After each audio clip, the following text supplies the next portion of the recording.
We are in front of the Israeli School, Universal Practical Knowledge, the Philadelphia Division, here at 3226 Cheltenham Avenue in Philadelphia.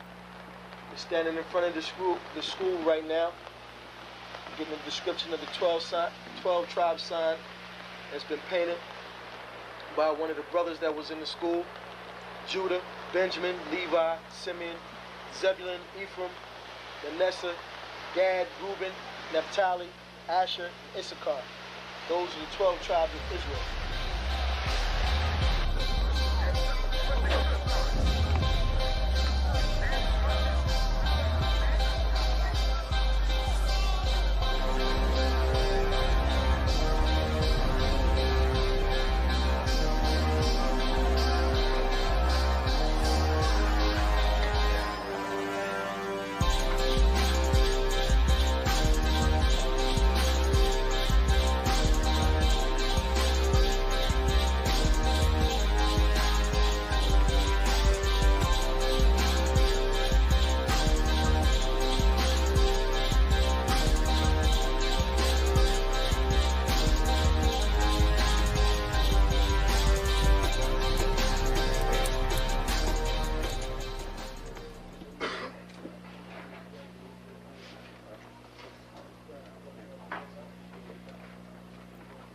Shalom.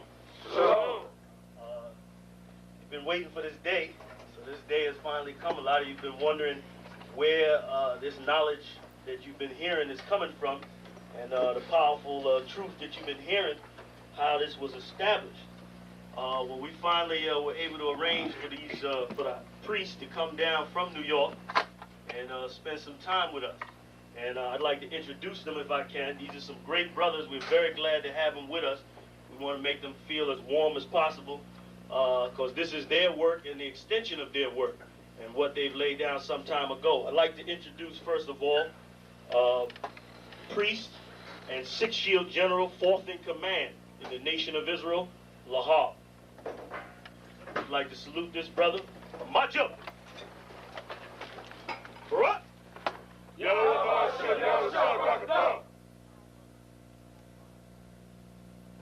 Yeshabiam, which means sit. And I'm going to turn it over now to Priest General Lahab. Water, brother. I'd like to say this, starting off, we're very impressed at your school here, and we're very impressed to see that the brothers and sisters in Philadelphia think enough of the Most High and the Bible and the truth and your nationality to be a part of this, because most of the brothers and sisters are running from the truth.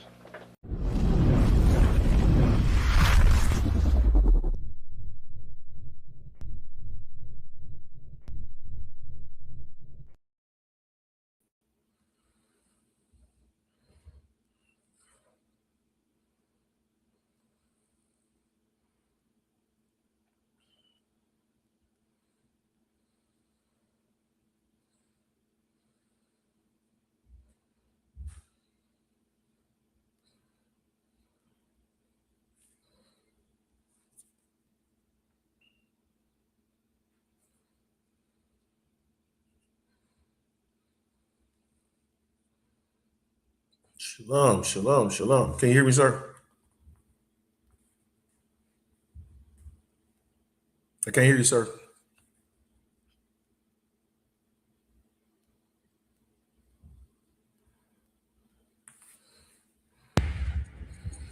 Hey, Slucky, can you hear me now? I can hear you now, sir. I can hear you now, sir. Mic check. Hey, Slucky, can you hear me now? All right, Slucky. My mic was turned off. Yahba Shemel Shabrak Thumb to the brothers. All right, Yahba Shemal Thumb Shemel Shah to the sisters. I'm Priest and Officer Sherry One. I got with me the mighty Priest and Officer 500 Ahabawan. What's going on, Priest? Nothing much, sir. Yahba Shem Shabbat to the brothers. Yahweh Shemar Thaba Shem Yahweh Shai to the sisters. Just another day in this hellhole. Yeah. Yeah, and to that, we got a good topic tonight. Just addressing a little bit on the history of drug abuse, drug use, drug addiction, drug dealing, everything pertaining to drugs over in the society. And, to your point, it is absolute hell. You know what I mean? So many of our brothers and sisters have got caught up in drugs, and we've seen so many families destroyed. You know what I mean? From drug addiction, drug use, drug dealing. You know what I mean? Anything pertaining to drugs. Yes, sir. You know what I mean? And one of the reasons, I would die for my brothers in this truth is because, I strongly support everything that we do and teach. You know what I mean? And give a solution to get out of this hell. If you could, Habawan, grab that verse. I suffer not a witch to live. You know what I mean? I saw a sister earlier today saying something about the Bible wasn't written by God. The Bible was written by men. Had a sister tell me that today too. Oh, good night. And she sat up here and said how man wrote this book, and men are liars, and men are imperfect, and this and that. You know what I mean? Going on to try to disprove and tear down this record that we have, that we hold so valuable in the ISUPK. You know what I mean? It's so valuable, especially for scriptures like this. I'm gonna break down this whole class tonight because I saw an article, where some of our Gadite brothers in Canada are, shouting out for some kind of help and injustice, asking for the Canadian government to help them with, some of their problems. And really, if these Gadite brothers and sisters would just come to the ISUPK, we would solve all their drug problems. Sir, if I may, we got a couple people in the chat already. Yeah, go ahead, shout them out. We got Sister Kalayakar.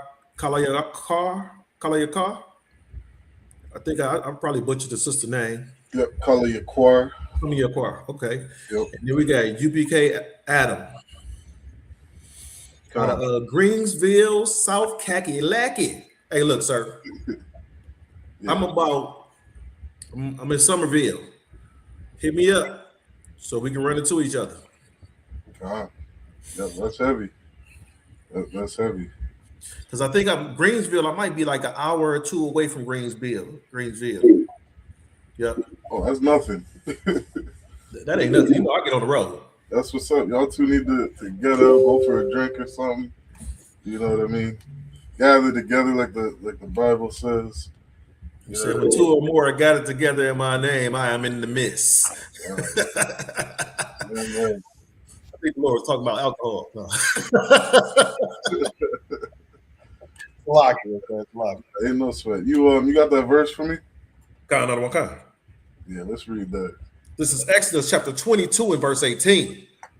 Thou shalt not suffer a witch to live. You know what's heavy? And I had to do a little research, and I forgot. I looked this up before. Maybe it slipped my mind to do a class on this, but tonight's definitely the night for it. The Bible says, I suffer not a witch to live. That is a drug dealer. You know what I mean? Like, that is straight up a death penalty offense for dealing drugs in the nation of Israel. You know what I mean? To that sister saying that, this book is written by men and all the imperfections that it has, what we fail to realize many times is the practicality of this book. Mm-hmm. You know what I mean? How to apply this book to real everyday life. And what we see in the ISUPK, we see a people who are drug-free. You know what I mean? The ISUPK, we've built a system and community where we do not have drug addiction. We have the solution how to get off drugs. You know what I mean? I've seen Christians inside that Christian church for 40 years and could never get off of drugs. You know what I mean? That is, something Christ taught us well. You know what I mean? To know them by their fruits, to see what a place produces, see what a society or an organization produces. Because the fruits of the Christian church is you go there for 40 years and you're still going to be addicted to drugs. Damn right. You're still going to go through divorce. You're still going to have problems in your life. The Christian church doesn't provide solutions. You know what I mean? And to that sister's point, saying that the Bible is written by men, well, when you follow doctrines of men, when you follow philosophies of men, you stay destroyed as a people. That's what we've seen time and time again. But in the ISUPK, this is the first place I have ever found on this earth that teaches and follows this book, teaches and follows these records. You know what I mean? And when we apply this knowledge in this Bible, you know what I mean, we can get up out of this hell that Ahabawan is living in. We can get out of this hell that Blacks, Hispanics, and Indigenous are living in. I'm going to share this article really quick. I got a few articles. We don't have to fully go through it. Slocky, sir, I was sending out some text messages trying to get some trolls. No, ain't no sweat. Yeah, I got a bunch of articles. We don't got to fully go through them, but just to touch on the topic, you know what I mean, and to understand some of the problems we go through. All right, this is an article from APTN News. Shout out APTN News. I love, following this platform. They cover our Gadite brothers, Indigenous brothers in Canada, and all the stories going on in their community. You know what I mean? So I like using this platform, Lord, allow to help bridge the gap and make that bond to understand that Blacks, Hispanics, and Indigenous, we all go through the same thing. You know what I mean? We're all brothers, all of us going through the same thing, and we need to gather together so we can get out of this hell that we live in. It says, First Nations declare regional public health emergency in Manitoba. Let me close this. It says First Nations declare regional public health emergency in Manitoba over toxic drug supply, HIV, and housing crisis. You know what I mean? This is, again, 2026. Our people living in absolute hell. And one of the reasons I wanted to bring this story up is because it's like when you look historically at the things that we've been trying to improve it as a society, why are these things still problems today? Like, housing crisis is supposed to be a problem of a third world country. You know what I mean? Medical emergencies and, plagues and viruses. These are things that are supposed to affect third world countries. You know what I mean? You go over to Africa, everybody's dying of polio disease. Mm-hmm. That does not exist in North America. We get our vaccination, I don't know, by the age of 3, you've had, 10 different vaccinations as a baby. You know what I mean? If you're following and listening to your doctor, and because of it, we don't die of things of, malaria and polio. But in Africa, they're dying by the thousands of that disease. You see what I'm saying? Now you're looking in 2026, we're reading an article of HIV being a crisis. You know what I mean? Why don't we have the solution to it? It's funny, there was an article last year, Ahabawan. Yes, sir. That the city of Windsor released. It was on CTV News. And they were speaking on how terrible or how bad the HIV and STDs are inside the city of Windsor. And as I'm reading down in the article, you know what I mean? Matter of fact, I could probably pull it up. As I'm reading down through the article, it goes on to say that, you know, the problem for HIV and STDs is drug use and same-sex relations.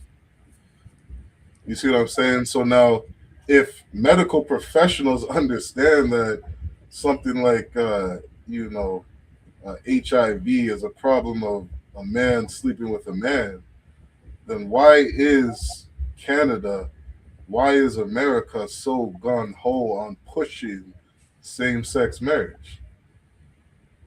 I can give you the conspiracy theory behind that, sir. Go ahead. The conspiracy theory, because it's population control. That's what the conspiracy was saying. But we understand that America is modern day Babylon, right? And Babylon does everything against the Most High, right? If the Most High has a law or a law for one thing, something simple, keep the Passover. How many of us keep the Passover? Keep the proper Passover. If you're not in the ISUPK, you're not keeping the Passover properly. Right. We don't seen cats with ham at the Passover. We don't seen cats at the strip club on the Passover. You know, they're not following law, statutes, and commandments. Stop following them stupid ass rules. That's right. Right. Because guess what? The blind shall lead the blind, and they both shall fall in the ditch.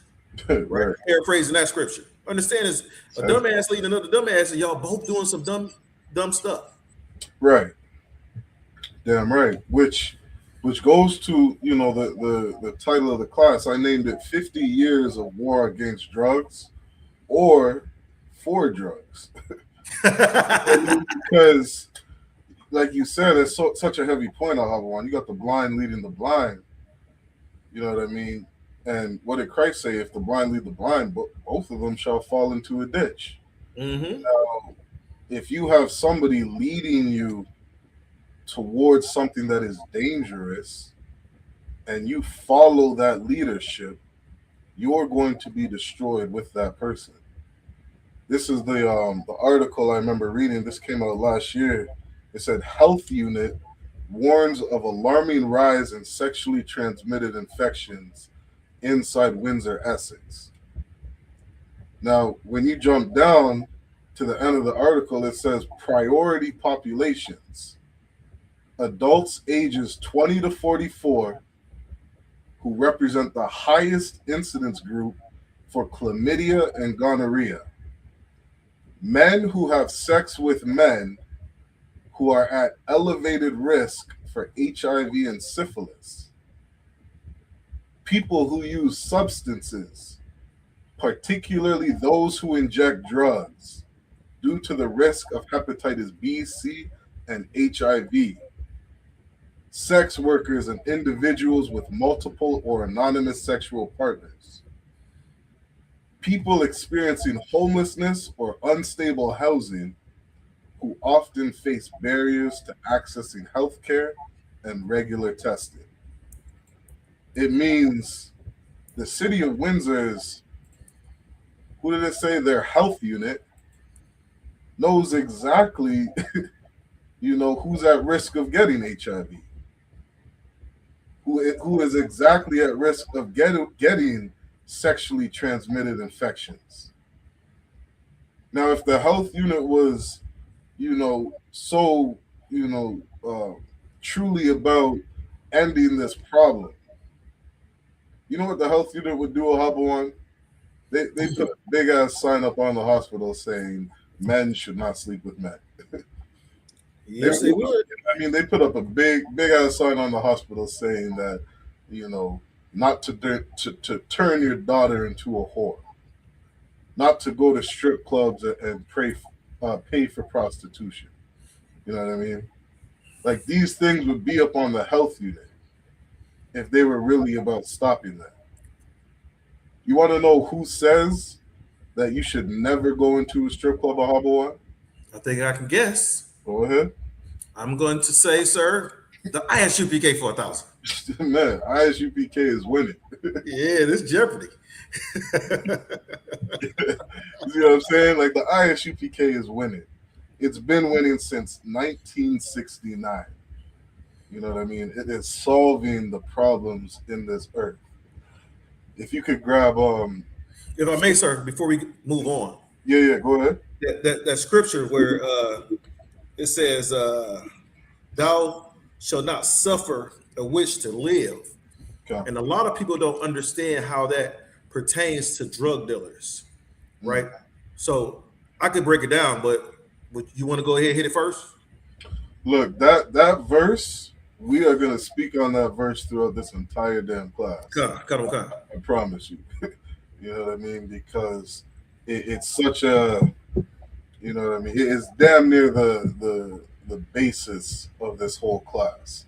You know what I mean? The cure for all these problems right here. Because, and what's interesting, you know, I just thought about that now. I was like, said the timeline. The ISUPK has been established since 1969. You know when the war on drugs started, Ahabawan? I don't remember, sir. I can't say I remember. Oh, right in the 1970s. I figured the war on drugs had to be early 70s because when the 80s hit, Yeah. it was a you know, all I don't understand if they had the war on drugs. I think it started in the 80s. That's what would be my assumption. I have to look it up. Yep. Because I would say the reason why I started early 80s is because if it would have started in the 70s, I think the drugs were pushed in the 70s. And then the war on drugs started because that's when in the 80s is when the DARE programs Right. showed up. And they started to bring those DARE programs into like elementary level schooling, right? In the you know, rural, not rural, in the city areas where we stay at, in the hood. Okay. Right. So now they're telling us say no to drugs. But if you think about it, you got to have some drug right there in your face, like no. You understand? So in other words, it was kind of pushing us, the DARE program was kind of pushing us towards drugs, not away from it. That means you had to be in the vicinity. In order to say no to drugs, you got to be in the vicinity of the drug to say no to it. What if you just don't go around people that smoke crack? Or you don't go around people that chew heroin? Yeah. You don't go around people that smoke weed. What if you just don't go around them? Then you don't got to say no to it. But that's Abawan. That's not ISUPK. Look, we gonna bring out some real practical knowledge, you know, what I mean, in this class because too many of our people are suffering. You know what I mean? Too many of our people are suffering to this day over these goddamn drugs. You know, I'm gonna tell you something, sir, if I may. Yeah, go ahead. Anybody that grew up in my neighborhood know that it was a young lady in our neighborhood, and I'm not gonna say her name, right? But she lived on Monica. She started smoking crack at 12 years old. Right now, I'm a year older than this young lady. Right? She's still smoking crack to this day. And that's at 12. Started at 12 years old smoking crack. I don't understand how you, as you know, you not only just introduce somebody's drugs, how do you introduce a 12-year-old to crack? Yeah, that's my heart goes out to that sister. Yeah, I mean, I've seen that's there's a couple topics that touch me a little, and drugs is one of them. I've seen too many people close to me destroyed by drugs. You know what I mean? It's like I'm sure I'm not alone. You know what I mean? I met so many brothers in the UPK, and really blacks, Hispanics, and indigenous, who go through the same thing. You know what I mean? So, let me play a video, kind of showing you the spirit of our oppressor. Let me see. Yeah, I got it open right here. Let me show my screen.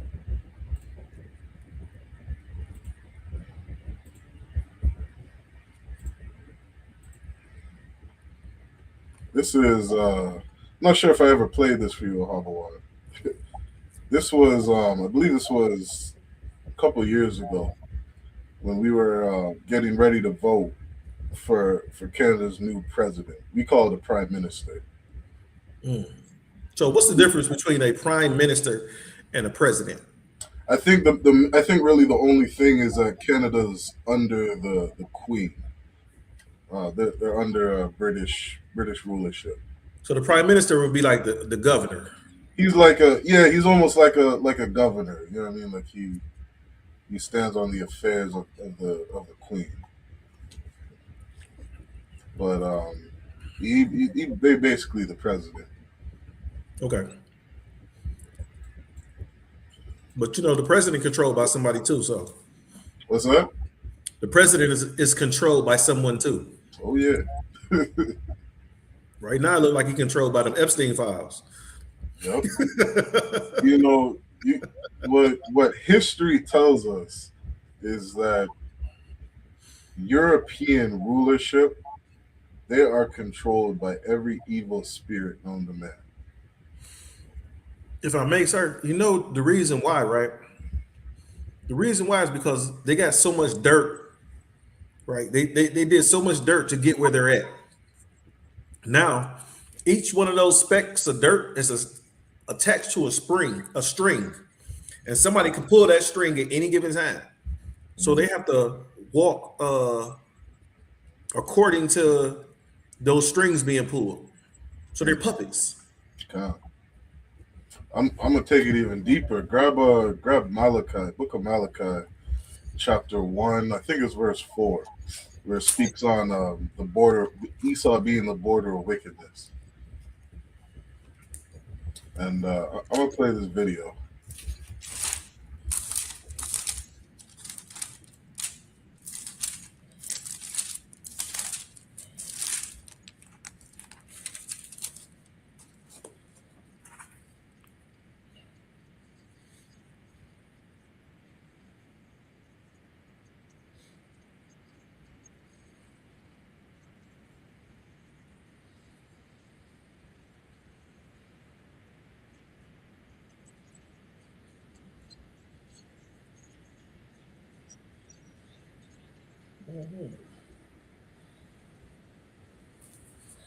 Now check this out, boy. Since we had a prime minister named Justin Trudeau, when he was in office, you know, this man running to be the next president of Canada, he was saying how while grocery prices are soaring, gas prices are soaring, the price of expensive drugs has gone down.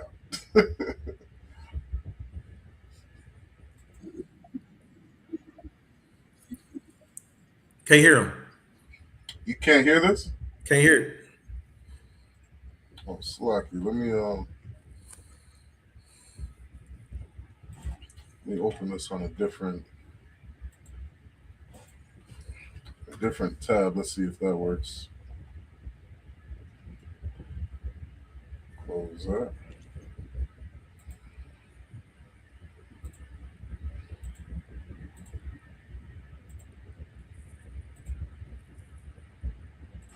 All right, let's see if we can hear this. Housing gas prices soaring, but there's one. Is that working now? Yep, I can hear, sir. All Go right. One substance that has gone down in price by 90%. Powerful. He said these drugs have gone down 90% in price inside of Canada. Can I ask you a question? Yep. It may sound foolish, but how does he know? So I went and bought some more cocaine the other day. What we really see, you look up all the statistics, you're gonna see that white people, Europeans, they are the drug addicts of this earth.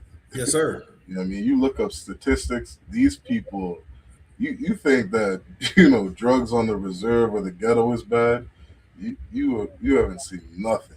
You don't understand. We can't really afford drugs like that. Shoot. Yeah. But if you go to one of these political parties and there's mountains of cocaine, the pink kind. Yep. God. He's like, an A-ball don't even cost me that much no more. Right. Opioids. After the Prime Minister announced 100 million. I'm sorry, I'm going to interrupt the Honourable Leader of the Opposition. Can you start from the top? We're just getting some distractions from all over. From the top, please. Order.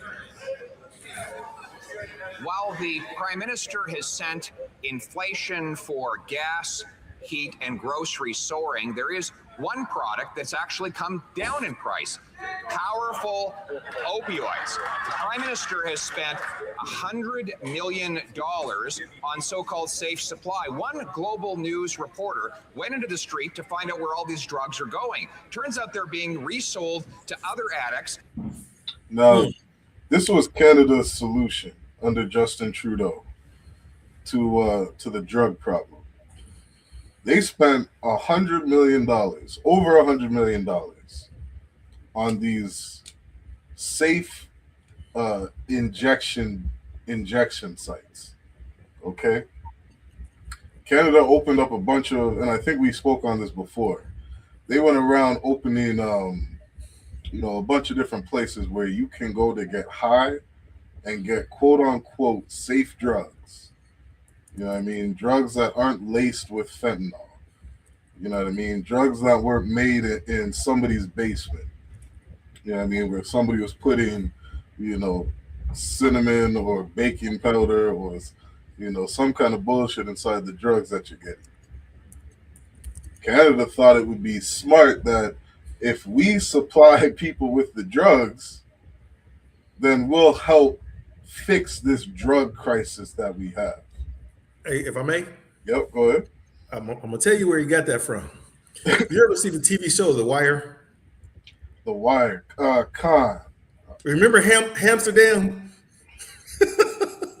I haven't watched it in a while. So Amsterdam was a place where you could go and use your drugs, sell your drugs, right? And it's safe. You won't get, police won't interfere or nothing like that. As long as you don't kill nobody. Yeah. You can use and smoke and sell all the drugs you want in Amsterdam. Right. So he didn't come up with it. He got it from watching The Wire. God. God. And they went as far as to actually implement this. You know what I mean? Now, again, like you said, the blind leading the blind. You know what I mean? When Christ spoke on, "You shall know them by their fruits." What do you think happened when Canada introduced, this massive amount of drugs into the population? The price of drugs went up. Well, let's see what he says. In order to raise the money to buy deadly fentanyl, will the Prime Minister cancel the dollars for drugs and instead put the resources into treatment for addicts? The Honourable Minister for Mental Health. Mr. Speaker, we are pretty fed up with this fight against evidence-based programs that actually are saving lives. This devil. She said, yeah, go ahead on one. She say the fight against evidence-based programs. You know what that means? These programs are working. Right. That's what she's saying. She said is she fed up with the fight against evidence-based programs? Okay. That's what she's saying. She's getting tired of everybody fighting against these programs that we have. All these drugs we're giving out to the community because the evidence is showing that it's working. That's what she's saying.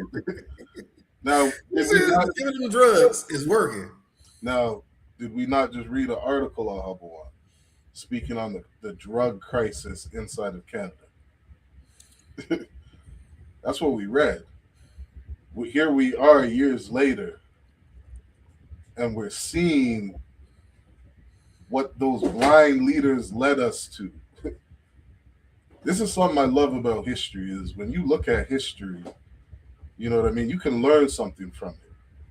You can look at, an entire fall of an entire nation you can see where they made mistakes, where they messed up.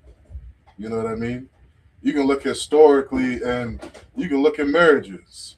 You can go into history and look at how to do good business. You know what I mean? You can look historically and learn how to do anything. You know what I mean? You can look at what works and what does not work. You know what I mean? Like, here we are in 2026. We're supposed to be so goddamn advanced. You know what I mean? We're supposed to be, quote unquote, moving forward. So why do we have this drug crisis in 2026? You know what I mean? How many more children have to grow up without parents? How many more families have to be destroyed? How many more people have to go sit in prison? You know what I mean? All the problems that comes with drugs, all the health concerns that come with drugs, all the goddamn death. Like, we haven't learned that doing drugs isn't bad for us. She's sitting here saying how the evidence is showing that releasing all these drugs in the community is good. That's what the evidence shows. I'm curious to know the evidence on how many people have died over drugs. We can't talk about that?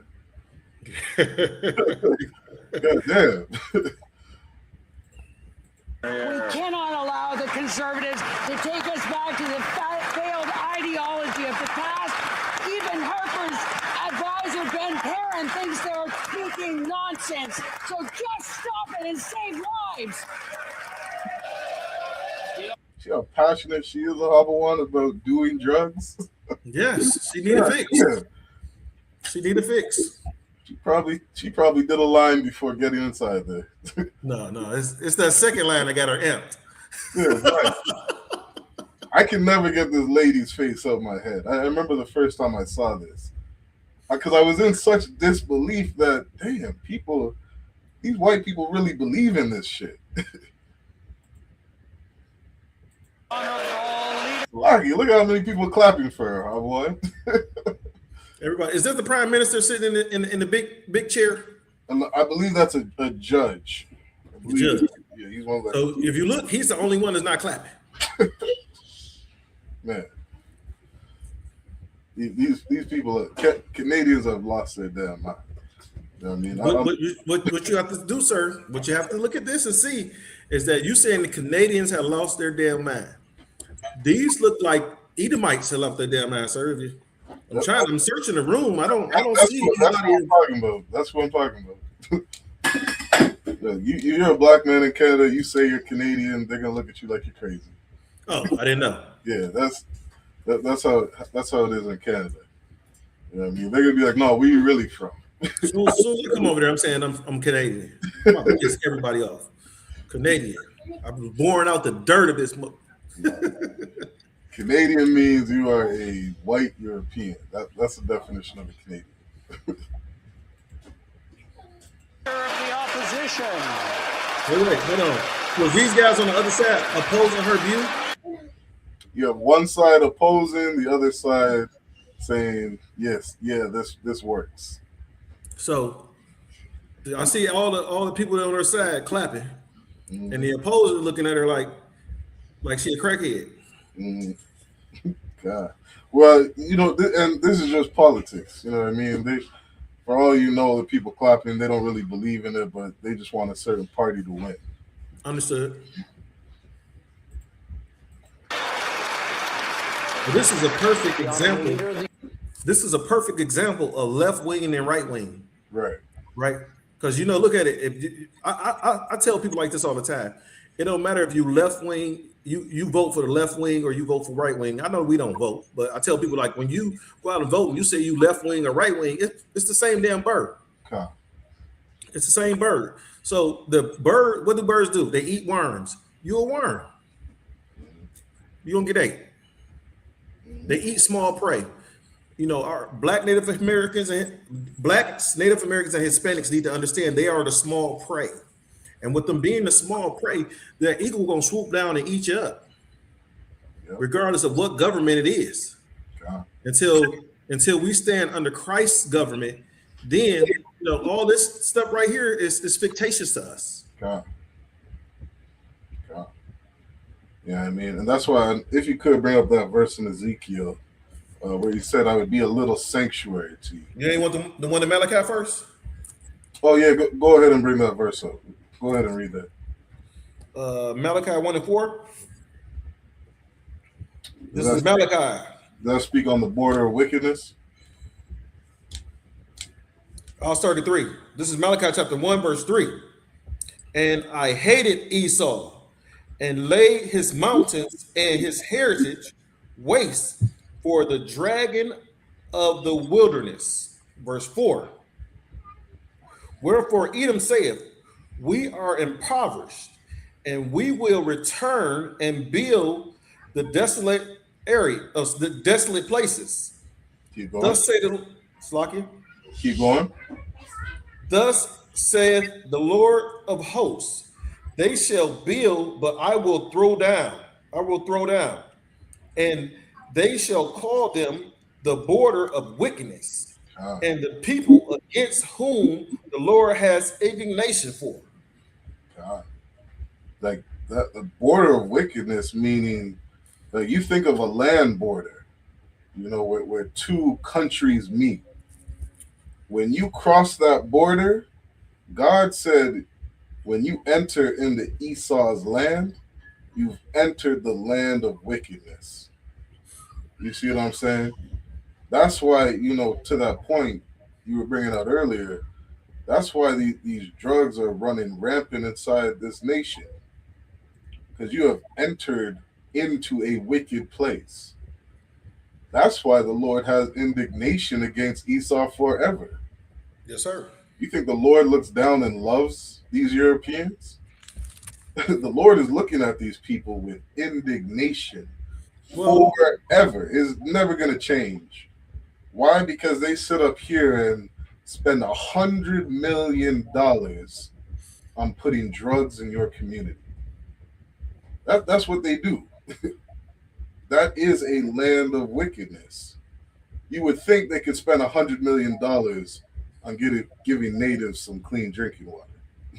It don't cost $100 million to give Flint clean water. It doesn't. It does not. It does not. They got machines now, Habawan. You probably know about this. They make clean drinking water out of the atmosphere. Out of air. Yep. You know what I mean? Just like your dehumidifier. You see the same thing with condensation on the side of your glass. God. Yep. all these machines do is once they take that condensation, you know, or that you know, the water from the air, it just goes through a purification system, and now you got clean water. Yes, sir. You telling me that you need $100 million for that?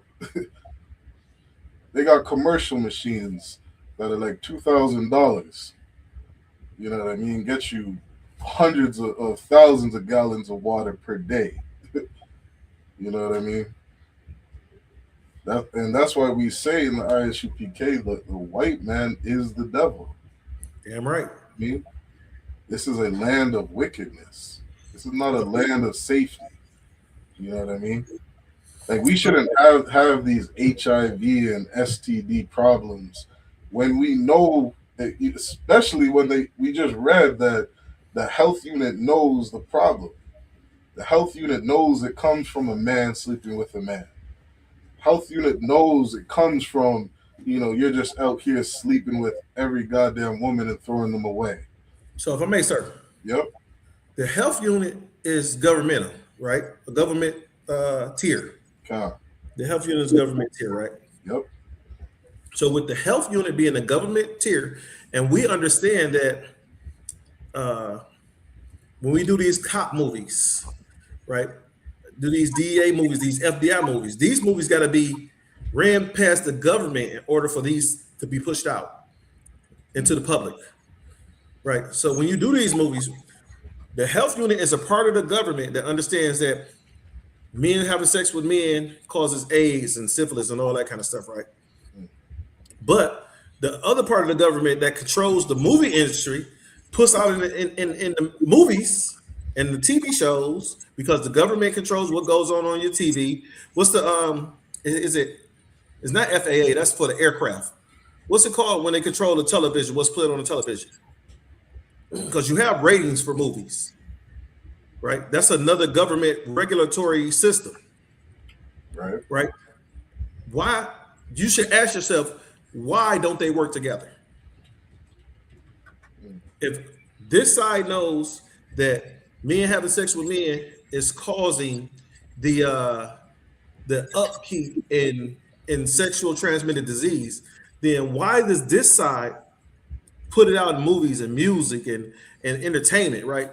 You can't turn on a television show and you don't see no man on man. Right? It's even in the children's shows. Look at Teletubbies. Yep. You see, so the government pushed these shows, and Teletubbies, the reason why I brought that out, because that was on PBS, and that's supposed to be a government-funded show for children. God. You know, Bernie and Honey been living together for the longest. Ain't neither one of them had no girlfriend. But yeah, still, Ernie in the tub with his rubber ducky, and Bert singing a song with him. Right. Yep. That's that's the nonsense that they push. You know what I mean? Like there was you look up what AIDS used to be called in the 1980s. It used to be called gay-related immune deficiency. Yep. And you had medical facilities, who were seeing, phenomenons like pneumonia and cancer popping up, and it was only popping up amongst gay males. That's why they called it GRID, the gay-related immune deficiency, because you're doing some kind of sexual deviancy, and it's destroying your immune system. You know what I mean? Look at COVID. When COVID hit, how many people died, Ahabawan? Were people dying of COVID, or were people dying because they had some underlying issue? They claimed it was underlying issue. So if you contracted COVID, it was because you had underlying issues that caused you to pass away. Right. But you contracted COVID. God. Because you live with those underlying issues. COVID is what killed you. God. Yep. And that's part of the point of me saying that is that COVID was killing you, but your body was so weak. It had all these deficiencies. You know what I mean? Like God said, the Most High said that we're supposed to live a long life. Yes, sir. You know what I mean? A long, healthy life. And following these laws, statutes, and commandments allow us to do that. But when you're sitting here with all these different problems, you know what I mean? Imagine you got AIDS because you're a man sleeping with a man, and then you get hit with COVID, and you know what I mean? And you're smoking cigarettes, and the Canadian government's pushing drugs in your community. Nigga, you ain't got more than 20 15 years. minutes. You see what I'm saying? Remember, Jay-Z had that song, 24 Hours to Live? Right. Come on, man. This is not a life where, you can live long. Live a long, healthy life. You know what I mean? This is a place where you live and got to deal and battle with every single goddamn disease there is on earth. Because of the lifestyle that this government pushes you to live. You know what I mean? I'm going to finish up this video. The opposition. Speaker. Order. The Honourable Leader of the Opposition. No common sense. The evidence. You know what I'm saying? Like, you looking at it like, what the hell are we talking about? You know what he ain't want to do, right? You stupid, dumb. Right. Right. WB. Right. Yeah, right. I ain't talking about is Warner seen Brothers. in the tragic faces of addicts who lie overdosed on the pavement in the downtown east side of Vancouver, where after this prime minister spent $100 million handing out free drugs to addicts, he has led to a 300% increase. A 300% increase. In overdoses. Will he? Come on. Amsterdam. This program is supposed to be working, Abalon. It has caused a 300% increase in overdoses. I can stop the video there. So my question is this, sir. Yep. If you taking, just say you got high blood pressure, and you take a high blood pressure pill, and we're taking your high blood pressure pill, it causes your blood pressure to go up 300%. Right. Right? Do you continue to take that pill? Hell no. No. I'll call your doctor and say something is wrong. It's something wrong with it. Yep. And with it being something wrong with it, if what his numbers are saying, they're true, and since they started Amsterdam, you got a 300% uptick in overdoses, you got to go back to the drawing board. Mm-hmm. But we know that the white man is the devil, and he cares about one thing: greenbacks.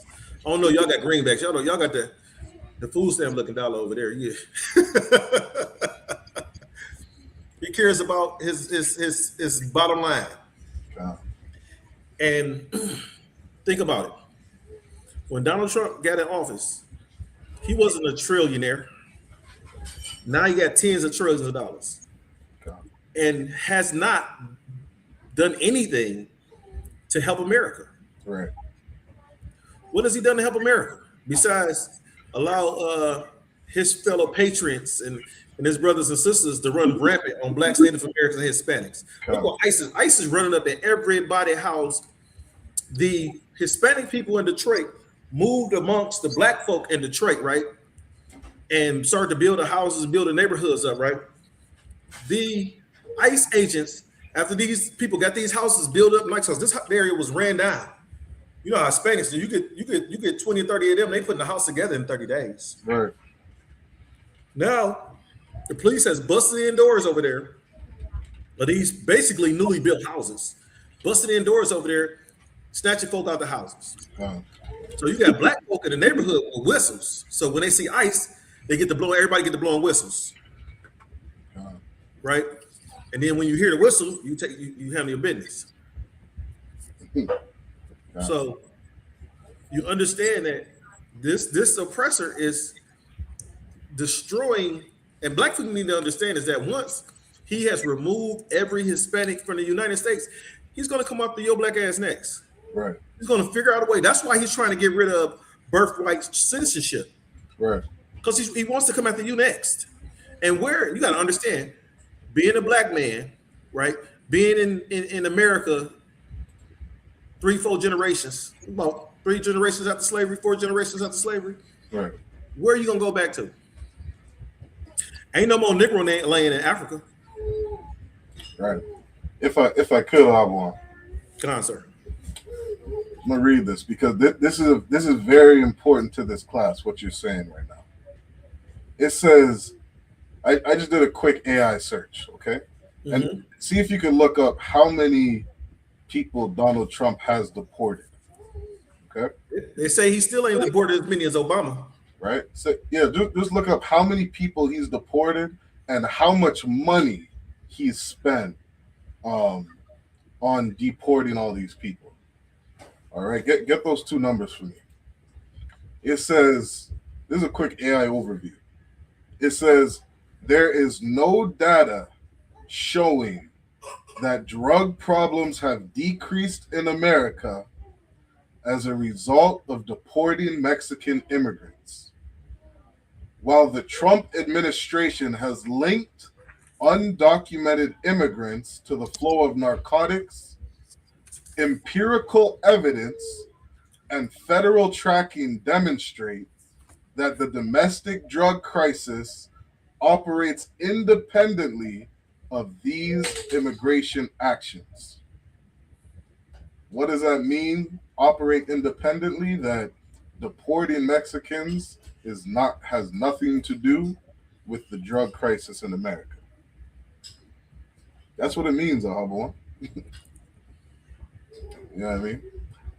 I'm gonna pull up a video I got here on something that Singapore did.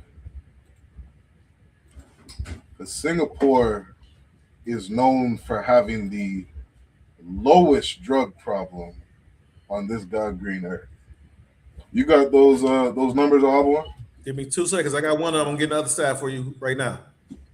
All right, no sweat.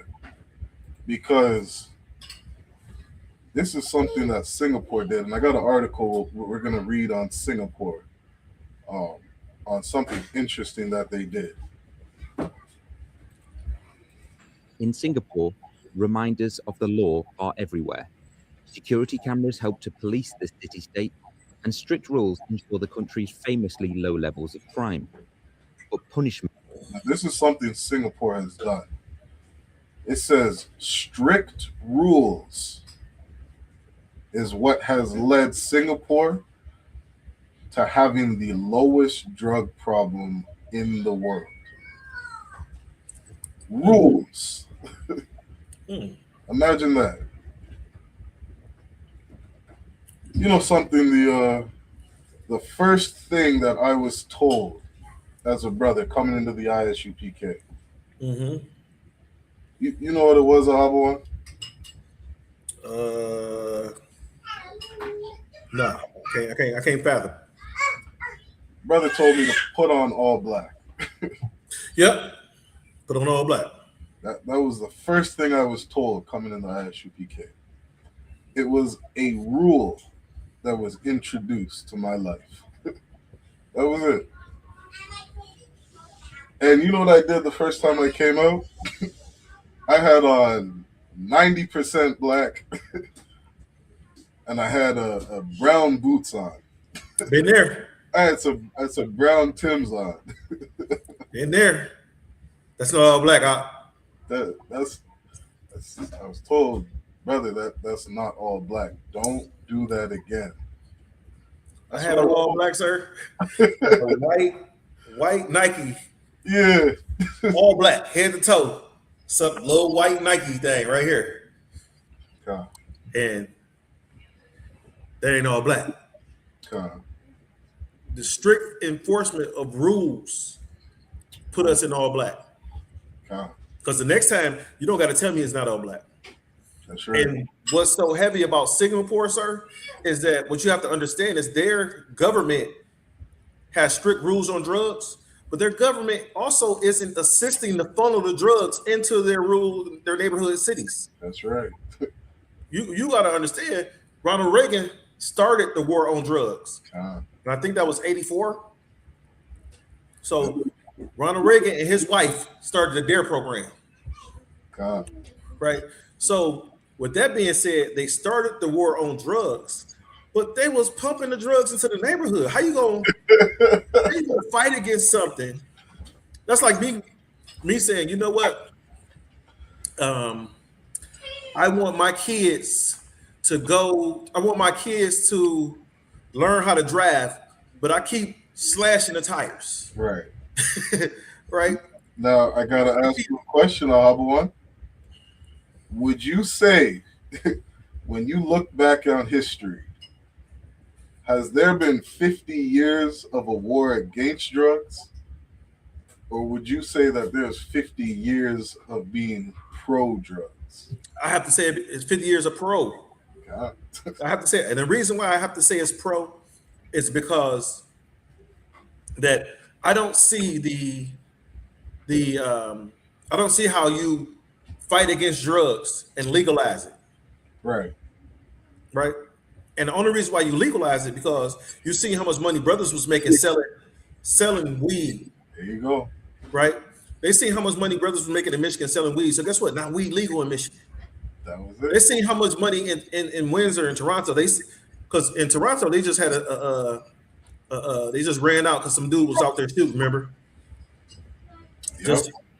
Some dude was out there shooting, so they had active shooters. So you see police running down the street, scared as hell because of active shooters. They don't like active shooters. Right. They like black people in cars that argue with them about identification. That's what they like. Yep. Because I posted a video the other day. A brother was arguing with them about identification, and about 10 cops lit the car up. I saw that. I just saw that video today, I think it was. It was about 10 cops, and they lit the car up. So they put 100 rounds in there easy. So to get back to your point, sir, there has the Department of Homeland Security credits its Project Homecoming and enforcement efforts with the departure of 2.2 million undocumented immigrants through voluntary self-deportation. I don't understand how you grab a nigga out their house and throw them in jail and say that's voluntary self-deportation. So America has spent their time deporting, what does that say, 2.2 million Mexicans? Yes, sir. So America spent their time, Donald Trump, under Donald Trump, deporting 2.2 million Mexicans. And one African. That shows you something that America is against. Yes. Because what did Christ say? He shall know them by their fruits. Yes, sir. If I may, sir. Go ahead. The federal government spent nearly $1 billion on the incentive and the exit app programs used to facilitate these departures, right? With officials often stipending the rolls to $2,600 alongside free flights. So they spent that. That's just for the $1 billion. It looks like that's just for the tactical forces that it's another $2,600 when you got to fly somebody somewhere. Right. So they're giving them free flights. So they hooked up with the FAA so they can go ahead and get these cats free flights. If you fly them out the country, you got to escort them. You probably got to escort them through the airport. So with escorting them through the airport, you need a agent with them, whether it be ICE or federal, whatever, to make sure they get on the plane, get off that plane in their country. Right. Because who's to say you walk me to the airport and I go in the back? I go in, I go on the front and come out the back. Yeah, right. This place is absolutely a place of wickedness. We're gonna say Babylon, the place of every foul beast. You know what I mean? Like this place is really evil as hell. You know what I mean? Like if there's something in you that doesn't want that, wouldn't see some kind of joy in seeing this place destroyed. It really shows which side you're on. Yes, sir. You know what I mean? You just sat there and watched the government spend over $1 billion towards deporting people out of a country. Why not put those resources towards drugs? Sir, if I could bring something up. Yeah, go ahead. You just watched the government spend $1 billion to kick people out the country. How much money did they spend to bring our asses into the country? Right. Look, they probably going to bring them back, one. They're going to bring them back. They want to bring them back as slaves. That's See, right. America wants to go back to cattle slavery. God. Right. Look at, I watched, when you get a chance, it's a movie called The 24th. And it's about this group of brothers. They were soldiers in the 24th. I forget what army platoon it was called, but it was the first time a brother had arrested a white man, and they actually for killing a brother, and they actually took him into the custody. They actually took this white man into custody. Now they released his ass a couple days later dropped all the charges. They said it was no evidence, even though they had him, the body, and the knife that he stabbed the brother with. Mm. They released him because there was no evidence. Right? So the brother was murdered, and so now in this movie, now the white folk are getting together and they started a mob. They created a mob and they're going to attack the soldiers because the soldiers kicked their ass. Huh. So now they're going to attack the soldiers and the white mob, and the soldiers is going through the city, dropping them. And most of these people that they're fighting against is law enforcement. Right. So even though it's legal, don't mean it's lawful. Right. Right. And when I say legal and lawful, legal in the eyes of the United States, lawful in the eyes of God. God. Yep, damn right. You know what I mean? And again, that goes back to, just setting rules. You know what I mean? And that was the big thing. Jim Crow is the law. God. White folk upheld Jim Crow. Right. That damn right. You know what I mean? Like when you have rules and regulations and structure and laws, you know what I mean? You create that's the definition of a civilization. They call it a place of law and order. To be civilized, to be civil. When America says, you know what, we're gonna legalize the use of drugs. We're gonna let everybody just smoke weed all day long. So they legalized being uncivilized. There you go. Look up the definition of what civilization means. Because you live in a place that is not civilized. You had I remember that man, he was from Florida. I don't remember what year that was. There was a man from Florida who pushed so hard to get strip clubs open all throughout America. And he won. He won that battle, and now you have a strip club on every corner in America. Look at this, sir. Yeah, go ahead, read that. Definition of civilization: the stage of human social and cultural development and organization that is considered most advanced. Mm-hmm. So if drugs retard the mind, right? Not just in its development, because if you give a child drugs at a young age, certain type of drugs at a young age, it'll retard their mind. But as an adult, think about it. When you get high, right? You really don't think correctly. Mm. So it retards your thought pattern and your how can I say it? Your reasoning. So it retards your reasoning. Good night. But civilization is, as we just read, civilization is the development of the organization, right, that is considered most advanced. So how can legalizing drugs be civilized? Yeah. When it retards, it does not make you the most advanced. God. Now, there's some drug addicts out there that has done some good things, like Sean Kemp could jump, and Daryl Strawberry said, what's his name? Daryl Strawberry could hit a ball 500 feet. Mm. Right? You probably thought it was a rock. Good night. Right? Right? So how can you say, right, you allow these individuals to legalize drugs? They're trying to retard you so they can control you. If they retard your thinking and your mind's reasoning, now I have an advantage over you. God. Anytime I go up against my enemies and they want 16 pounds of cocaine up their nose, take it first and then we'll reason after that. I'm gonna win every time. Good night. I'm already gonna beat them without the cocaine. I'm gonna decimate them with it.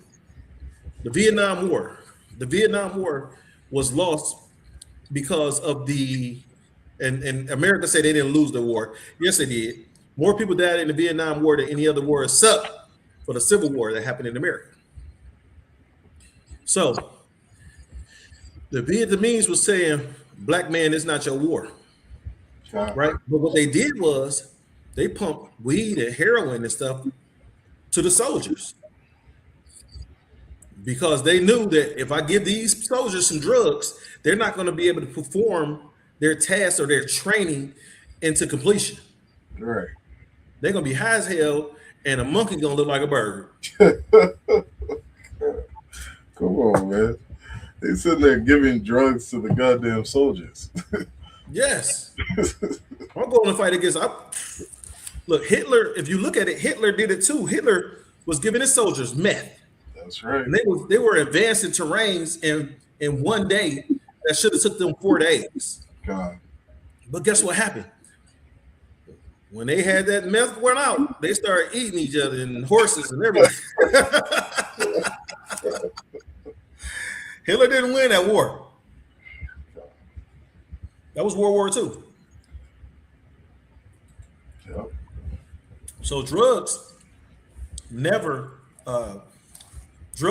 advanced the civilized civilization. Never. Keep playing this. In Singapore, reminders of the law are everywhere. Security cameras help to police the city-state, and strict rules ensure the country's famously low levels of crime. But punishments can be severe. Naziri bin Lajim was hanged last year. He was sentenced to death for drug trafficking after being found with about 33 grams of heroin. Damn. So last year in Singapore, a man is found with 33 grams of heroin, and he is hanged. This man was hung for having 33 grams of heroin. If that happened to somebody inside of Canada or America, you would see riots everywhere on the street. You would see businesses being burnt down. You would see everybody in society going crazy because they would say that this man was not worthy of death. 33 grams of heroin. On the eve of his death, I kept on fighting, appealing to the president, but they don't care about it. They still hang my brother. Naziri was one of 11 men executed in Singapore last year. Activists believe around 50 people are awaiting execution. Naziri's sister wants the government policy to change. Please abolish the death penalty and put them into life sentence. Now, his sister, this is his sister. She watches her brother die. She watches her brother get hung for having 33 grams of heroin. And she says and is fighting for the government of Singapore to change their laws and just give him life in prison. They was like, nope, he might break out. If that woman knew what we knew over here in America, maybe she would think differently. Because that woman might have been on heroin. She might have been on heroin, Hobble. She might have been on heroin. Now, what did that verse say again? I suffer not a witch to live. To live. And that's what they did. They followed the Bible. They followed the Bible. Mm-hmm. Even though, they some type of heathen nation. God. Now, let me take it a little further in saying they don't fully follow the Bible. No, well, they follow in that instance, sir. Just in that instance, that one instance. You know what I mean? Because if they followed the Bible, if somebody got caught with 1 gram, you sell 1 goddamn gram of heroin. The Bible says, I suffer not a witch to live. There's no amount. You're not allowed to be a drug dealer. You're not allowed to sell drugs to men, women, children. You can't sell drugs to anybody, according to God. Damn right. Because he understands what will happen to a nation. The Most High could see what was going to happen in Canada the day they said, let's just release $100 million worth of drugs into the country. Singapore should run Canada. Good night. Good night. 50 people are awaiting execution. Naziri's sister wants the government policy to change. Please abolish the death penalty and put them into life sentence. Many of the visitors to this ultra-modern... What's that? She going through withdrawal. Right. city-state might be somewhat surprised to discover that some criminals are still hanged here. And it leaves this country as part of a diminishing group. Amnesty International says that Singapore was one of just 4 countries in the world last year where drug-related executions were confirmed. Pause the Singapore government says right there, sir. What Singapore is trying to do is eliminate or eradicate their drug problem. That's right. That's what Singapore is trying to do, right? Now, if you look over here in the Americas, they're not trying to eradicate their drug problems, because if America was trying to eradicate their drug problems, you would see a bunch of big time white dope dealers on trees. That's right. That's if they were trying to eradicate the drug problem. Right. Right. Let me tie it up. Wow. So that's how you know the difference between a country that is trying to eradicate the drug problem and a country that's promoting their drug issue. God. Understand, America was giving you oxycodone for a toothache. It's I forget the name of the documentary, but it's a part of the documentary, and it said we're going to have the guys in there would say we're going to have everybody strung out on this. They was giving you oxycodone for a toothache. They was giving people antidepressant pills and oxycodone, and they were overdosing in the hospital bathrooms. Yeah, this society loves drugs. we can see it. Trust me, we see it. Is an effective deterrent and ensures that their country remains safe. But their nearest neighbours, Malaysia, are taking a different approach. Earlier this year, lawmakers there voted to remove the mandatory death penalty. Now, I want you to look this up, Abawan. Yes, sir. I want you to look up, since Malaysia has eliminated the death penalty for drugs, has drug addiction gotten worse or better? Because, and I got another article we'll get into after this. Indonesia, or Slovakia, Singapore, they started this quote unquote war on drugs back in the 1970s. Hey, sir, you want me to look up Malaysia or Singapore? Malaysia. Singapore still has the death penalty for drugs. Malaysia was a country that had the death penalty for drugs, but they just removed it. So I want you to look up, has Malaysia gotten worse or better with drug addiction since removing the death penalty for drugs?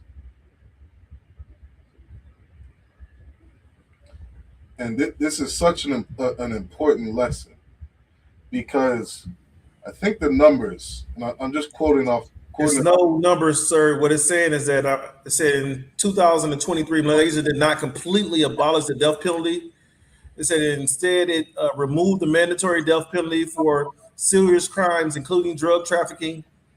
It says judge can now choose between the death penalty and a lengthy prison sentence, 30 to 40 years. It doesn't have any numbers on what the drugs have went up or down. The ODs went up and down. No sweat. I'm gonna pull it up. Since you said Malaysia did what? They did not completely eliminate the death penalty. Right. They removed it as being mandatory. The judge still has discretion to say whether they got 30, 40 years or the death penalty. Gotcha.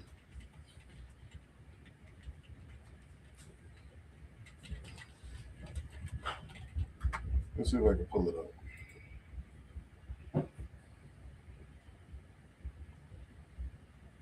I should have brought it up because I had looked it up earlier. Let me see if I still got it.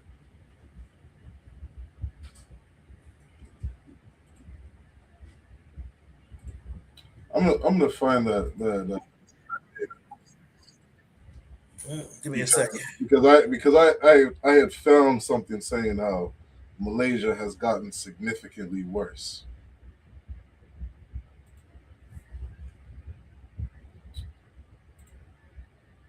Let's see if I can pull that up.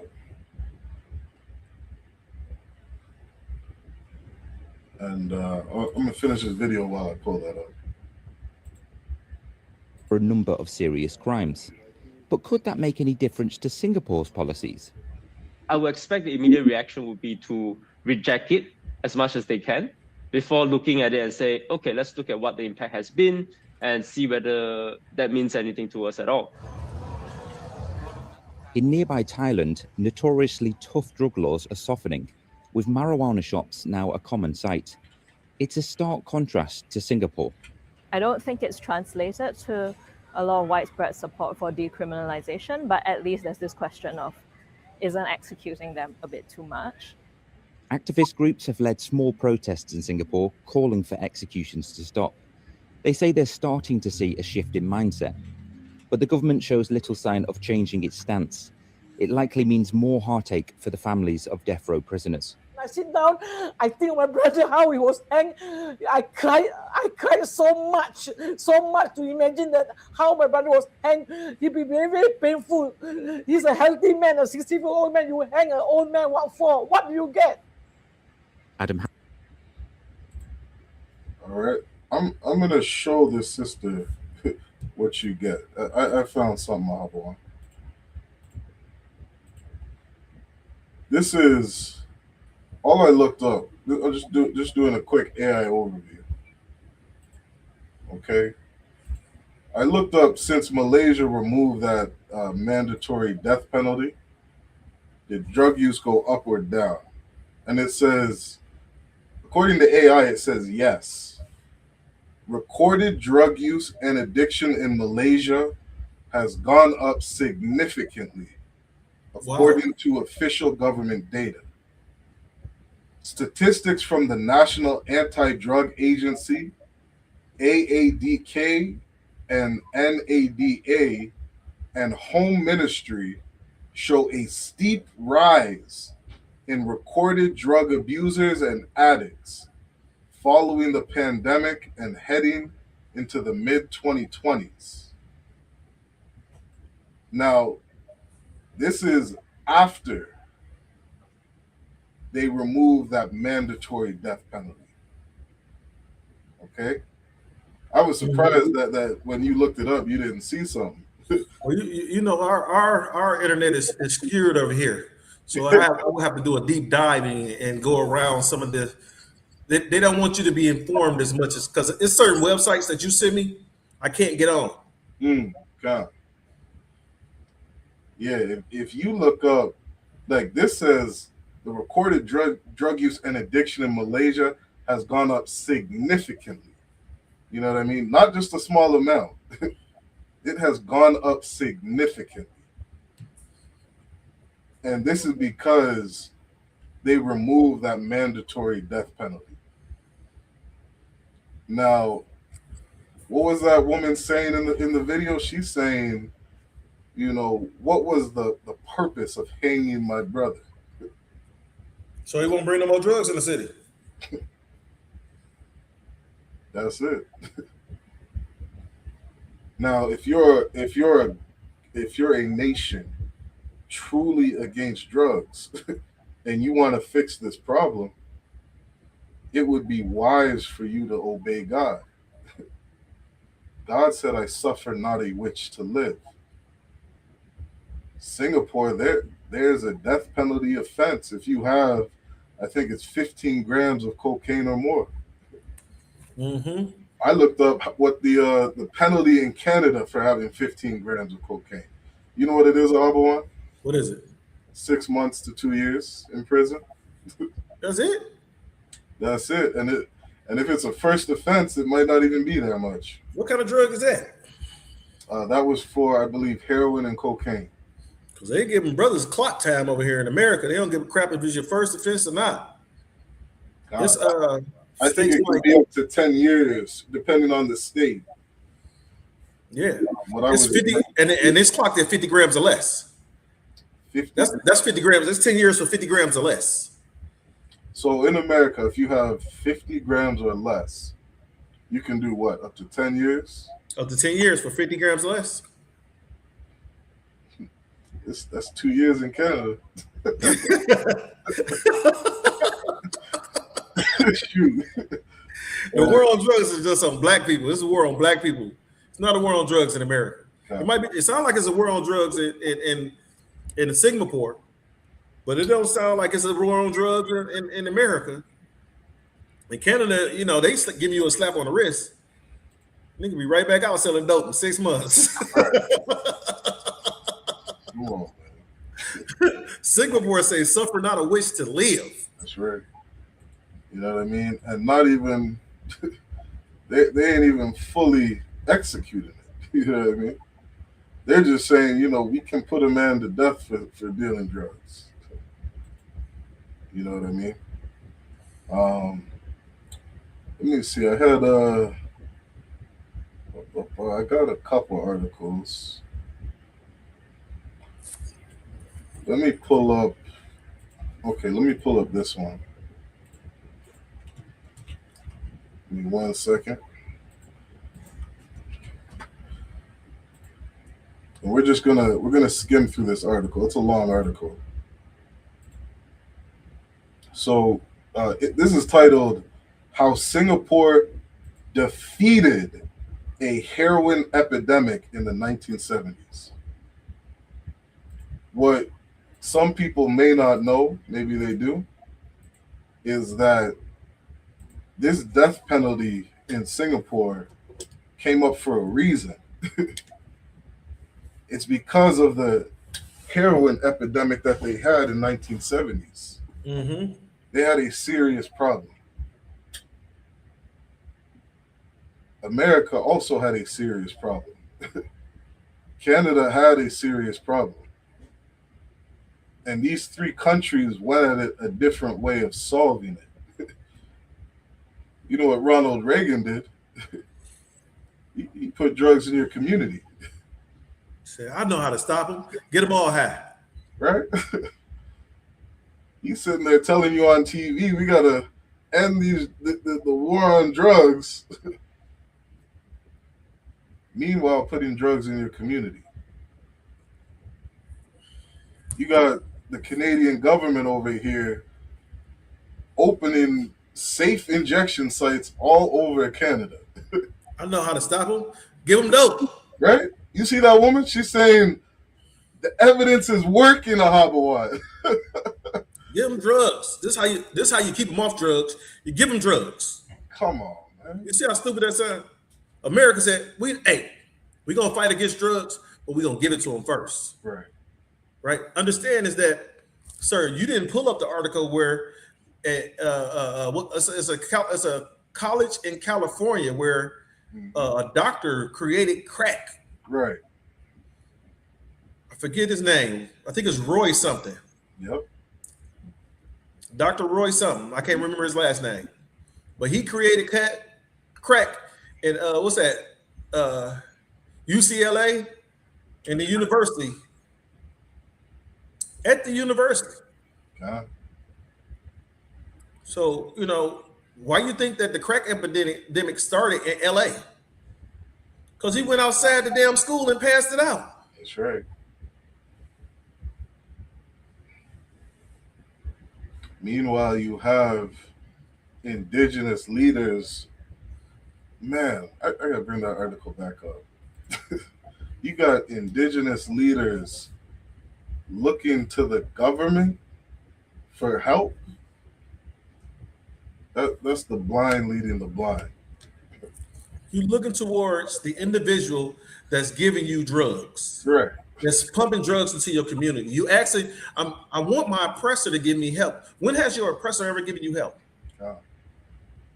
They Right? have never loved you. That never loves you. That's why the Bible say, never trust thy enemy. God. The Bible say you never, is because sure as iron rusted, so is his wickedness. So understand that your enemy is going to be wicked towards you. If he give you anything, he says a gift defiles the heart. If he give you anything, it's going to kill you. Yeah. All right? He gave the Native Americans comforters and quilts after he destroyed all the buffalo.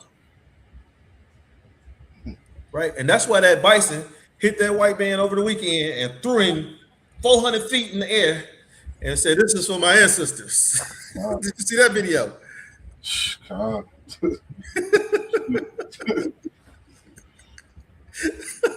It said that dude was like 8 feet in the air. He watched the video, he landed on his neck. Boom. Right. But you got to understand, Israel, is that the bison and the buffalo are relatives. God. They're related. And the bison remembered his ancestors. And if you watch in the beginning, he took the picture. You see him kicking and flashing. He couldn't get up. Yeah. Because I'm assuming the flash had disorientated him. He was like, "No, I know what you did to my cousins." That's what the bison said. "I know what you did to my cousins. Yeah. See if you can climb with them." And, you know, that bison discovered that white men didn't have wings. Right. But if you watched him, he was the white man was zigzagging through the trees. God. And that bison was like, "You ain't getting away from this ass whooping."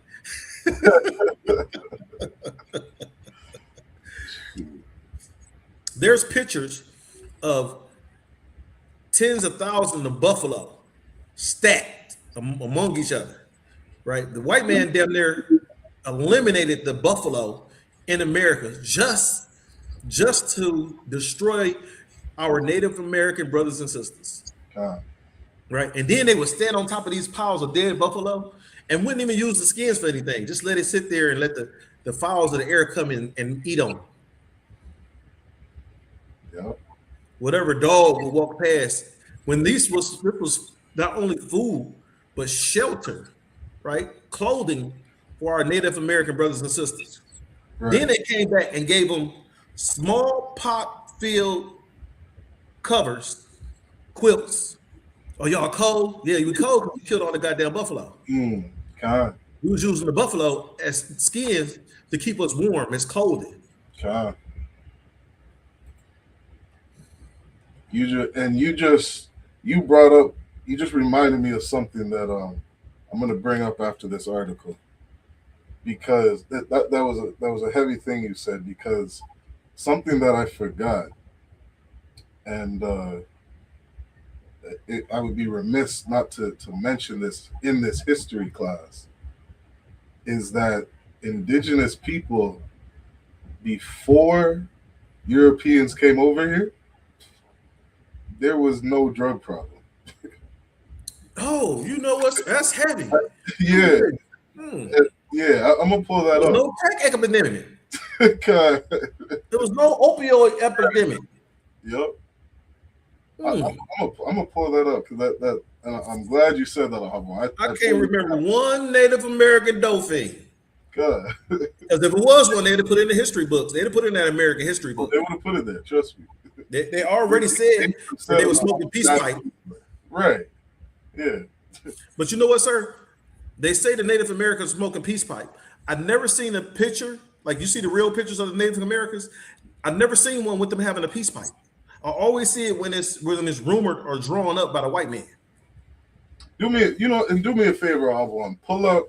I'm gonna bring this up too. Pull up a video of, these devils. What do they call them? you know, the zombies or zonked out. They're bent over, you know, walking down the downtown streets on fentanyl. See if you can pull a video of that up. Let me see if I can find a zombie. Yeah, we gonna show you the real savages. You know what I mean, I'm glad you brought that up. Let me read this real quick. I'm just gonna read parts of it. Yes, You know sir. what I mean? Just to end on this point. So it said in 1970, right? This is how Singapore defeated a heroin epidemic. Okay, it says defeated. The story of how approximately 1 in 30 young Singaporean males was, not so long ago, a heroin addict. That means walking down the street of Singapore, 1 in every 30 men were addicted to heroin. It says, and why it is no longer a problem. Sometimes the simplest thing to do is learn history. That's one of the reasons I love this history class. I mean, I said that earlier. I'm glad they said that because you can learn from history. You know what I mean? We encourage Blacks, Hispanics, and Indigenous. Pick up the Bible because that's your history book. Read it and you can learn what to do and what not to do. See how your ancestors fell. See how we had success. Hey, sir, if I may, I got a picture. I got a video of a zombie. Whenever you're ready. All right, Most High in Christ, hold that. Yes, sir. It says Singapore straight up. It says why it is no longer a problem. This problem doesn't exist in Singapore anymore. Originally published on September 18th, 2020, did you know that in the mid-1970s, Singapore had to grapple with a heroin epidemic that afflicted 3 to 4% of young men? Approximately 1 in 30 Singaporean males aged 15 to 24 was an addict. Overall, around 1 out of every 120 Singaporeans was a registered drug user by 1979. The third and final installment of my mini-series on tackling drugs is about a topic that I actually find most revolting of all. How clueless self-absorbed activists make careers out of parading their moral superiority with complete disregard for human life. Is that not Donald Trump? Yes, sir. Speaking on his moral superiority. You know what I mean? The president, all these elected officials, on their superiority in their morality. Donald Trump loves to say that these Mexicans, they're pedophiles, they're drug addicts, they're rapists. We need to get the Mexicans out of the country. You're parading as a moral human being. Yet reported 2.2 million Mexicans? Yes, sir. The drug problem's still the same. It's probably getting worse. It's probably getting worse. Because now you done deported 2.2 million people. What that does is it brings your number down. So now you look like you got a higher percentage of drug addicts in your country. And you know what's funny about that, one? The FBI says the reason for the drug cartel, the Mexican drug cartel, is because of how good business Americans are to them. America would if America would cut off its intake of drugs, it would turn the Mexican cartel into bakers. Right. Because now you got to cook something else. You can't cook dope no more. Yeah. You be chefs and bakers and waiters. They wouldn't be able to make money off of that. And with the drug game, it brings in extortion of other cartels and other individuals. Imagine if America said, you know what? if America actually said no to drugs, right, and not buy another drug from the Mexican cartels, from the Russian mafia, from the what's that? The other Italian mafia, any of those guys? right. Imagine that will cut the drug, what you call that? The drug consumption off in America damn near immediately. And then they have to get rid of the other drug, the weed houses they got put up everywhere. Now, Canada got to stop letting people shoot up. Hey, you want me to pull up that video? Look, I'm gonna read this really quick and then pull up that video. Yes, sir. It says, there's a quick AI overview. It says drug addiction and the associated harms have grown significantly worse since the U.S. war on drugs began in 1971. Over the past 5 decades, the country has spent over $1 trillion with little measurable impact on drug availability, as overdose fatalities have repeatedly reached historic record-breaking highs. Go ahead and bring up that video, Hubble. Let me see what I can do for you. See if I can share my screen. Because we can see that said since 1971, which means America, they failed on their war on drugs. But Singapore, they defeated their war on drugs. They defeated it, Ahabwa. You ready, sir? Yeah, go ahead. Oh, Salaki. Zombie awakenings. Zombie awakenings. Watch out for zombies.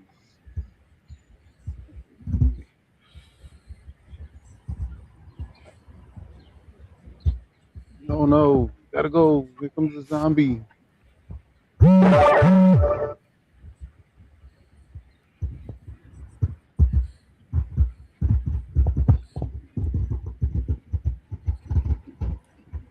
Hold on, sir. Watch this.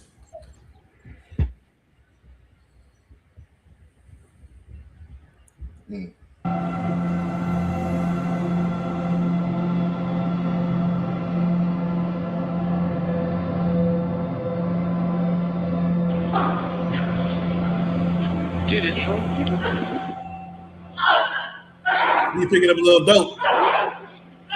Picking up them drugs. Oh my. Dude. Sir, you see he just picked up that dope, right? Yeah. He picked up them pills. You see that, right? Yeah. Dude, come on. Yeah, dude. Oh my. Dude, bail. Oh my God.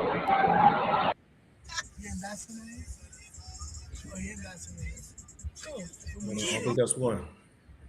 I remember seeing a video where there was like 100 of them walking down the street at the same time. Oh shit.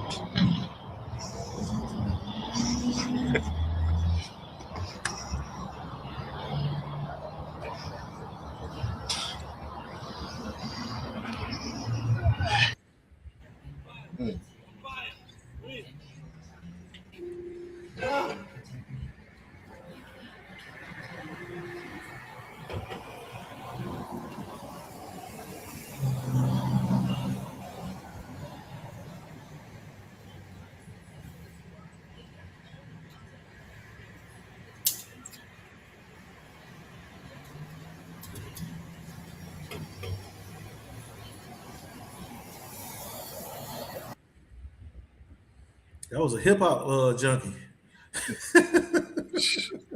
Look, man, you can look this up. You can look up, you know what I mean? You go to neighborhoods, those ones are small. You'll see hundreds, you know what I mean, of those people out there walking down the street. Now that was just a quick 5 video, sir. Right. I was going to be fair because I was trying to find like some videos where our people were zombies, but the first 5 didn't show it. That's how it goes. That's how it goes. Drugs affect our people the same way, even worse. Because with us being the children of the Most High, the punishments are worse because we have these laws, statutes, and commandments.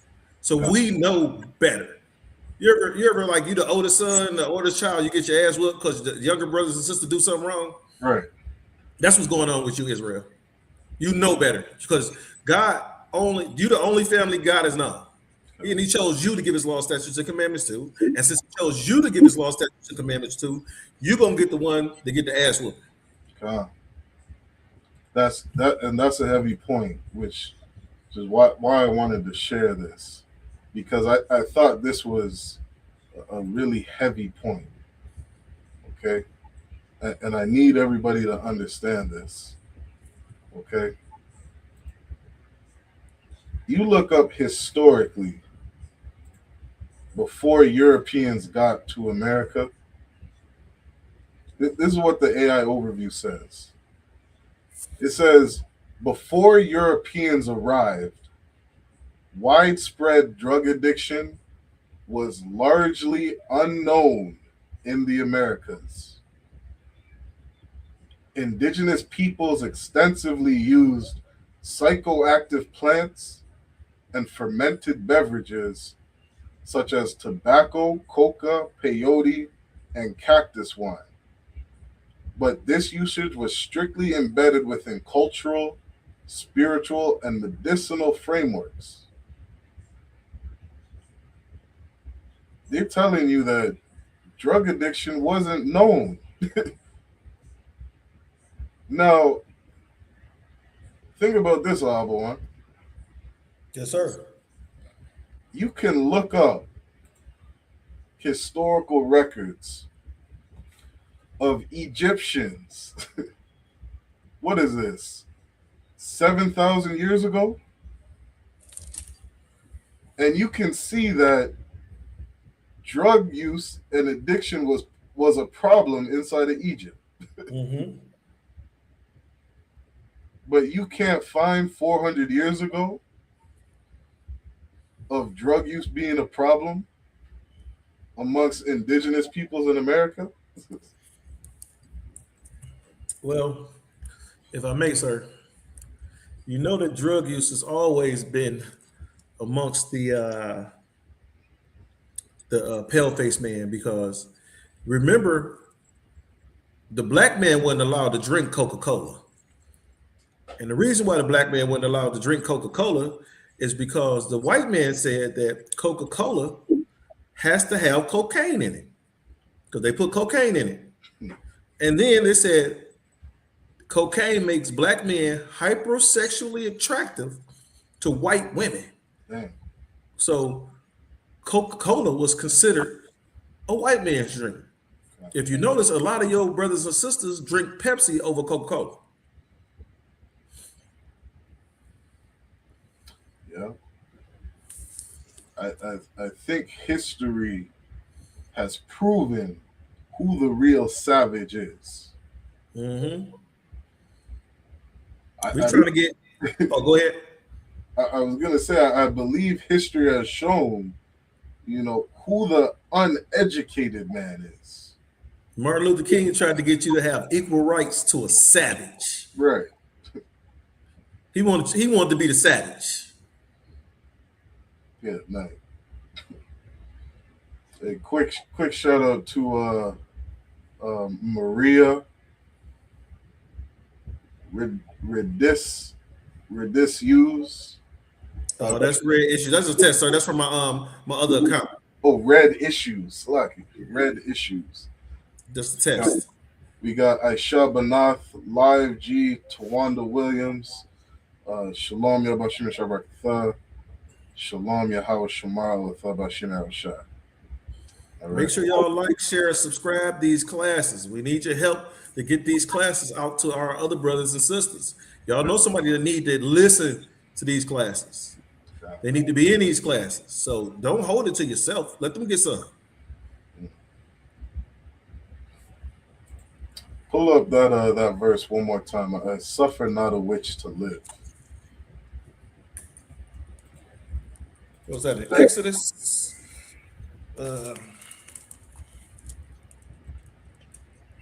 Imagine if, and this is what I love about the UPK. Imagine a society where if you were caught with 1 gram of heroin getting ready to sell somebody, you know what I mean? Or you were caught selling drugs to anybody, that you were put to death. And there was no, we're gonna think about it whether we put you to death or not. It's just straight death penalty, Habon. Could you imagine the society that we would live in today? Just straight death penalty. Just death. Like, oh, we caught you selling drugs. Imagine if the execution was on site. Because that's what Esau wants to do. When he run up into, you got Judah over there selling a little weed at the house, selling little pills or whatever. Esau want to run up in the house and unalive everybody. He want to execute judgment. He wants to suffer, not a wish to live. Right. But he also wants to take those drugs and the money and go sell the drugs. You ready for it, sir? Yeah, go ahead. Exodus chapter 22 and verse 18. Thou shalt not suffer a witch to live. I mean, we don't have to suffer you. We don't have to suffer you being on this goddamn earth. Imagine that. None of you exist. You get caught, you're gone. Imagine if that was a rule that we lived by. If that was a law that we upheld. Now, I'm not telling anybody to go and, unalive anybody dealing drugs. I'm telling you that in this society that we live in, we clearly see that it is not a death penalty offense. Not only is it not a death penalty offense, in some cases, it's encouraged. You know what I mean? Yes, sir. You saw America looking at how much money people were making off weed. They said, you know what? We should make weed legal. They made that legal. Now you pay taxes on buying goddamn weed. If I may, sir, if I may. Come on, man. Prohibition. Prohibition. America seen how much money these bootleggers was making off of alcohol, and then alcohol became legal. Right. America seen how much money the neighborhood dope man was making off of weed, and then weed became legal. Mm-hmm. I'll take it even farther. Go to Las Vegas. America found out how much these pimps was making off of prostitution, and then prostitution became legal. The Suffer Puffy. Now, what you have to understand is that America does not care about any morale, right? Its morals are toilet paper. Yeah. It cares about the petrodollar. That's what Trump cares about, having trillions of petrodollars. As long as he has trillions of petrodollar, he basically don't give a sugar honey iced tea about you. You'll catch that acronym later on, sir. Look at sugar honey iced tea. What's the first letters of each one? You said sugar lemon? Sugar honey iced tea. Sugar honey iced tea. I'm trying to become more politically correct. Right. Hey, that's good, cause I'm gonna make a bunch of clips out of this class. So the better we practice that, the better. You know what I mean? Because this information, it really is important to get out. Yes, sir. I think Singapore was an excellent example, of a country that's, they're getting there. You know what I mean? They tried to do something. And you could see when they followed the wisdom of the Bible, they had success. Yes, sir. You know what I mean? I would go as far as to say and encourage them that to take that shit even further. You know what I mean? You get caught with 1 gram, death penalty offense. You know what I mean? You talking about a gram? I'm talking about get caught with a 10. Right? Get caught with a line. Because think about this, sir. If understand what sin is, right? Sin is transgression of the law, right? Anytime you was to perform the what you may call the most minute sin, the priest come through and they off with your head, right? And that forced us to do what? Not to commit sin, especially not around a priest, right? So imagine if nobody committed in Israel, the 12 tribes. Imagine where we would be if none of us committed sin from the top down. You know what happened? You know what happened, right? Christ will be back. Oh, Christ, like, I got to get there early. Good night. I'm looking up one last statistic because we get to the end of the class. Yes, sir. Because I was just thinking of this and I said this would be interesting to know. It says approximately 75,000 people die from drug overdoses annually across the 2 most populous countries in North America, United States and Canada. 75,000 people each year, Abu.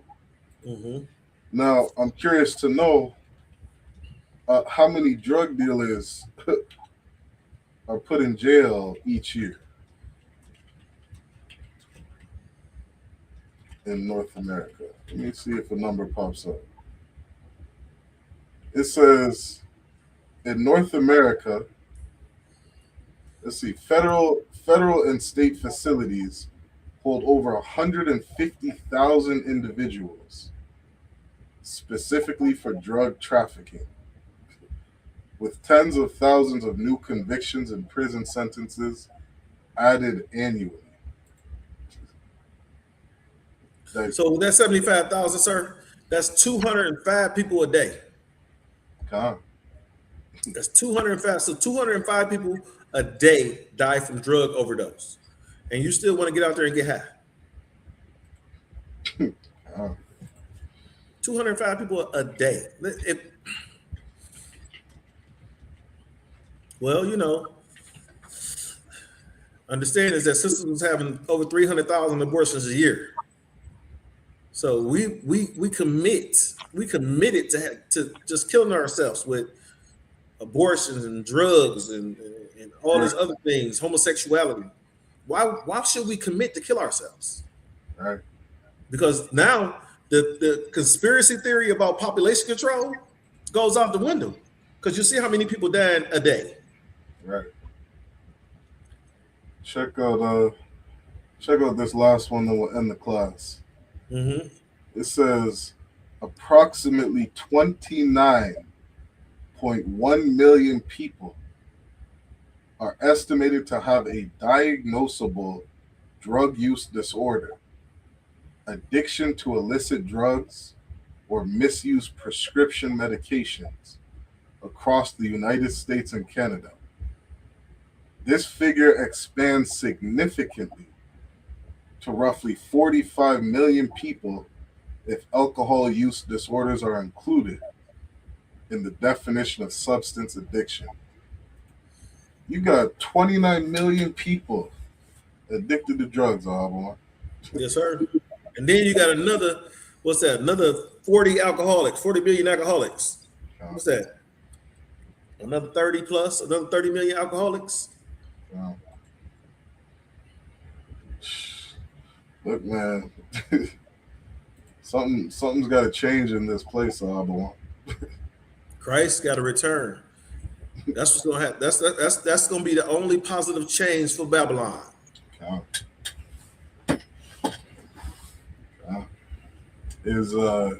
there anything else you want to say on this topic before we end the class?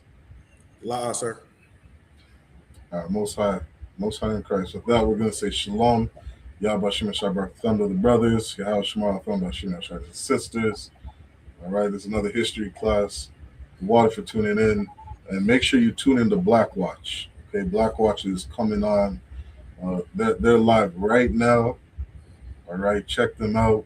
And don't forget, we got Midwest Fire Weekend coming up. Coming up 3 weeks. What are we, 3 weeks away? Something like that, I think so. 2.5, 3. 2.5, 3 weeks. Yep. Gonna be there. Make sure you check it out. Check out ISBK Detroit's Facebook, ISBK Windsor's Facebook. Get all the information on the Midwest Fire Weekend. Lord allow, we see you there. All right. Or they can hit the QR code. Yeah, check out the QR code that's on there. You know what I mean? Hit that QR code. You get all the information you need. All right. With that, we say shalom. Shalom. Hey, listen, brothers and sisters, man. If you like what you hear, hit the subscribe button, man. Subscribe to this channel. And also, please, go to isubk.com and pay your tithe. Drop me some cash so we can move around this planet like we need to, man, and do the things we need to do. They're one West. They're one West. They're one West. They're